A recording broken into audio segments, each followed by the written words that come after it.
We are back with a Fox News alert. The U.S. about to chart new territory with Cuba. American Alan Gross freed. That is how this story began to flow out this morning. He's on his way back home. All of this as we're now hearing that President Obama will announce a new policy with the communist nation. Full diplomatic relations. This is a very big story today. Welcome, everybody. Brand new hour of America's Newsroom. I'm Martha McCallum. And I'm Bill Hemmer. Good morning. Alan Gross on his way home right now after spending 5 years in a Cuban jail. Freedom gained by a prisoner swap with Havana. And now President Obama expected to announce the opening of a new American embassy there. Is it that simple? Doug McElway's live on the North Lawn of the White House now with more. Doug, good morning.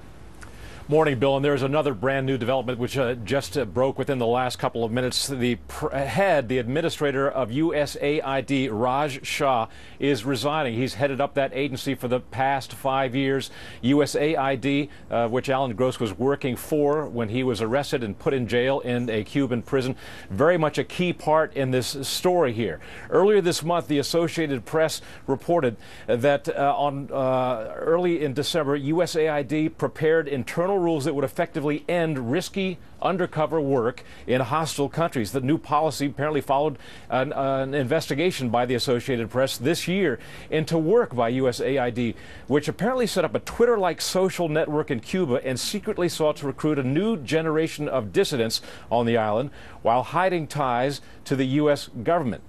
So all of this now has come to an end. The administrator for USAID has resigned. The president set to speak from the cabinet room at noon today about a new policy with Cuba, new diplomatic relations, full and open diplomatic relations, including the opening of an embassy in Cuba. That while Cuban President Raul Castro also holds a press conference in his native country. Bill, this marks a sea change in the relationship with the United States and Cuba, an adversarial relationship which has existed since the Kennedy administration and before that, beginning with the Bay of Pigs and before that. So big news indeed, Bill. And Doug, the judge just reminded us 20 minutes ago, the embargo of 1959 is an American law. So how do you then work within this law or talk to Congress to get Congress to allow you to proceed with even opening an embassy? Because at the moment right now, just to be cautious on this, it's just a consideration for talks to move in that direction. Do I have that correct? That's right. If this is a change in the law or new treaty, it would require approval of Congress, a two-thirds vote by the United States Senate. Whether or not those votes are there, I don't know. We get into this issue of unilateral executive action on the part of the president again. But it does have, the normalization of relations with Cuba does have bipartisan support in the Senate. A lot of resistance, too, and a lot of that resistance comes from the Cuban expatriate community in Florida.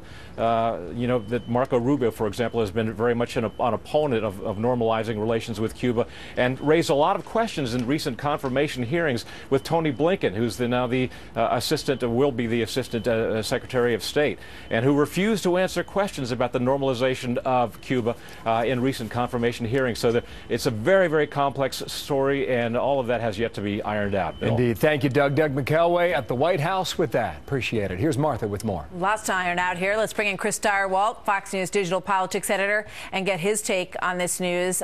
This looks like a major initiative from the White House on foreign policy that we're going to hear at noon today, Chris. Big deal, really big deal. While surely across Washington there is a great deal of support for a family that will be reunited and a man who has been wrongly imprisoned, et cetera, this case looks that might be the political cover or the means, the sugar to help the medicine go down for the White House to make the focus on one wrongly imprisoned man while they embark on an enormous change, what would be an enormous change in U.S. policy that was designed not because people were necessarily, or was maintained not necessarily because people were concerned that the Cubans were going to mount an invasion of the United States after the fall of the Soviet Union, but in fact because it was deemed necessary for U.S. credibility, for the United States to keep its word.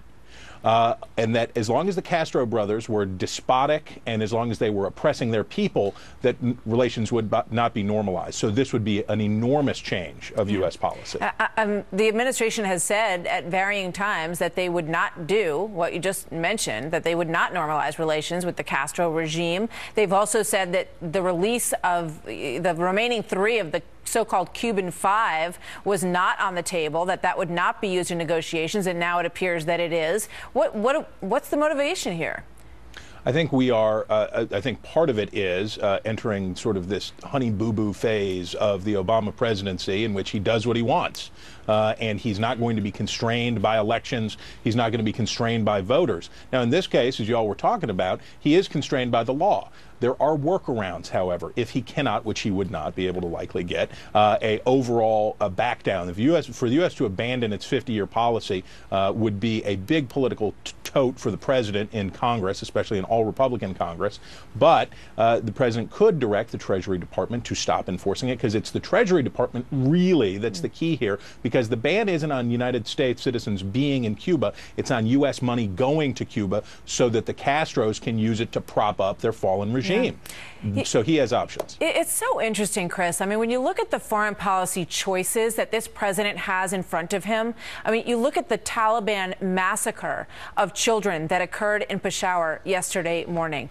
You look at what's going on with Iran in terms of the nuclear weapons discussion. We have serious foreign policy issues on the table. And I think other than the release of Alan Gross, which, as you point out, everyone's happy about, the question once again for this presidency becomes what? Why this now? Why?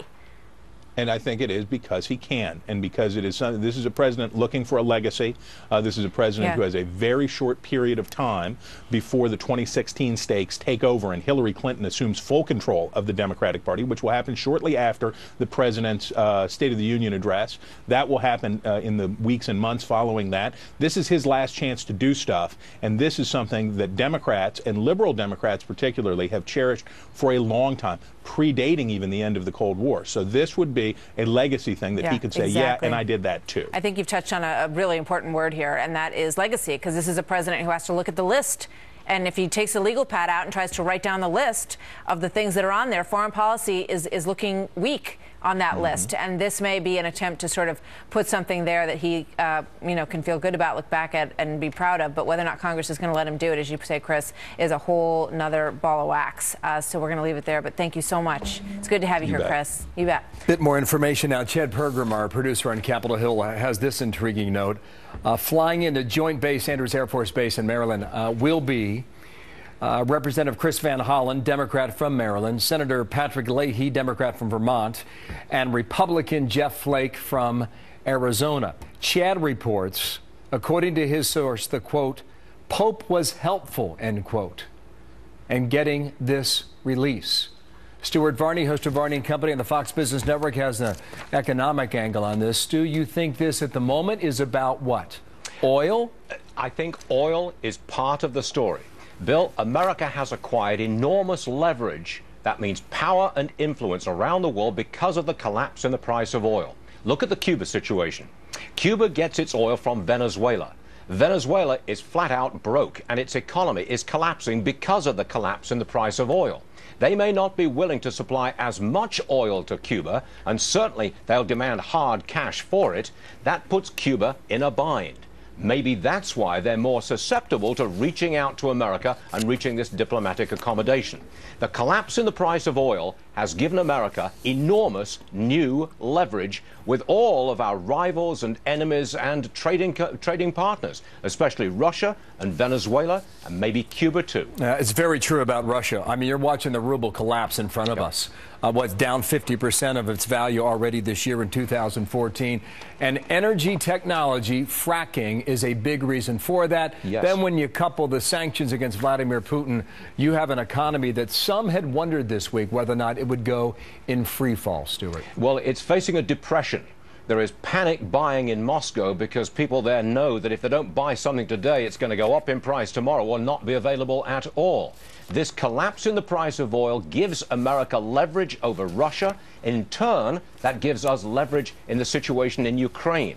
It's an enormous amount of new economic power because of the collapse in the price of oil, which in part is the result of American fracas. Yeah, one more thing on Russia here. Do you think the ruble would be in trouble this way without the sanctions?